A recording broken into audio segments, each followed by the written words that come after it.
Another, what I thought was a really important question that was asked in my tour was by a young man who had a hard time reading Quran. He said, you know, I keep trying to read Quran and I don't read it that well. And this young man had a very sensitive personality. And one time he was listening to the radio, somewhere in Pakistan or something, and he was listening to children recite Quran, right? And this young boy recited so beautifully, and the teacher said, Subhanallah, you have a really pure nafs, you have a really pure soul, you're a really pure person, and that's why Allah gave you the ability to recite the Quran so easily. And this young man heard this and got really disturbed because he felt, maybe I can't recite Quran because I don't have a good person, I'm not a good person, something missing in my soul, you know? And he really, really took it to heart. Now I'm sure that's not the intention of the teacher who was talking to the child, it was a means of encouragement. But let's understand, Al-Mahir bil-Quran مع السفر الكرام البررة والذي يقرأ القرآن وهو يتتعتع فيه وهو عليه شاق وله أجران. Rasulullah told us the experts in the Quran are among the highest ranked angels, but the ones who stumble in it, keep stuttering, they can't pronounce words properly, they can't read properly, and they find it very difficult every time. These are people that get twice the reward. There are people who get twice the reward. Now the sharh of that hadith, there's a different discussion. Is it twice the reward of a regular person, or is it twice the reward of the expert? And I'm personally inclined to think it's twice the reward of the expert. There's no reason to think otherwise. Because Allah does not value accomplishment. Allah values effort. The thing that Allah values is effort. We value accomplishment. Human beings are different from Allah. Human beings value accomplishment. Human beings value results, profit, gain.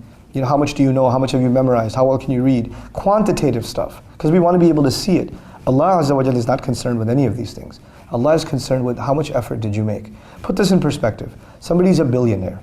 They give $1,000 in charity. It's a good amount of money. That's worth something. But you know what? Somebody has zero. They have nothing. And they give 50 cents. They only have $1 and they give 50 cents. That 50 cents is worth more to Allah than the $1,000 the billionaire gave. It's not about the quantity to Allah, it is about the quality. The same thing with the effort. You can't recite Quran, you're not a bad person.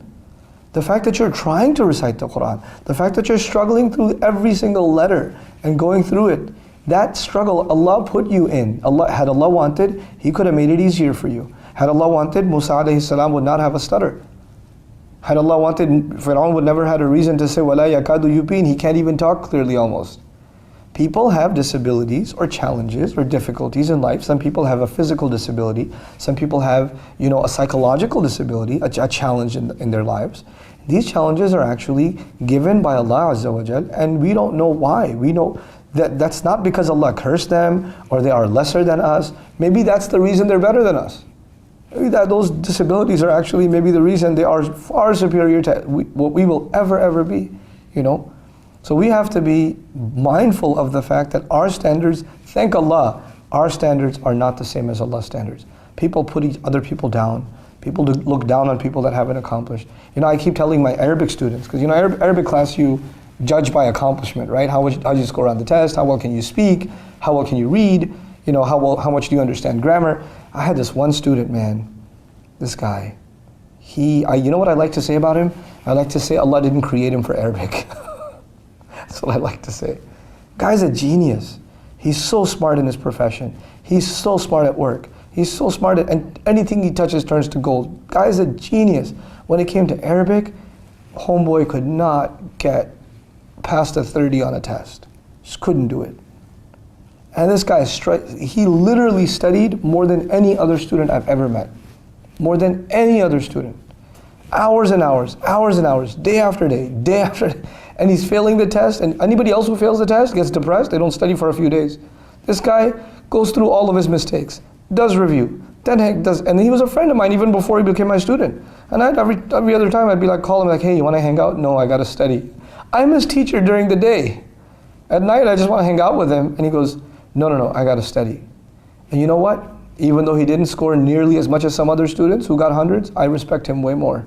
And I know Allah Azza wa Jalla rewards him way more. Because for some people, it's the struggle. That's the thing. That effort, that difficulty is what Allah values. And sometimes Allah puts you in difficulty because that's how He raises your ranks.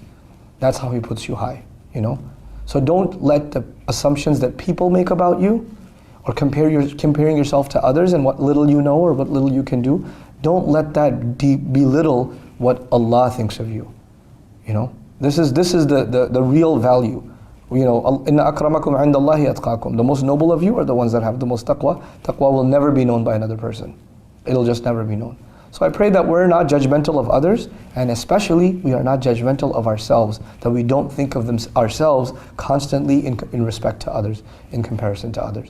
Barakallahu li wa lakum. Assalamu alaikum wa rahmatullahi wa barakatuh.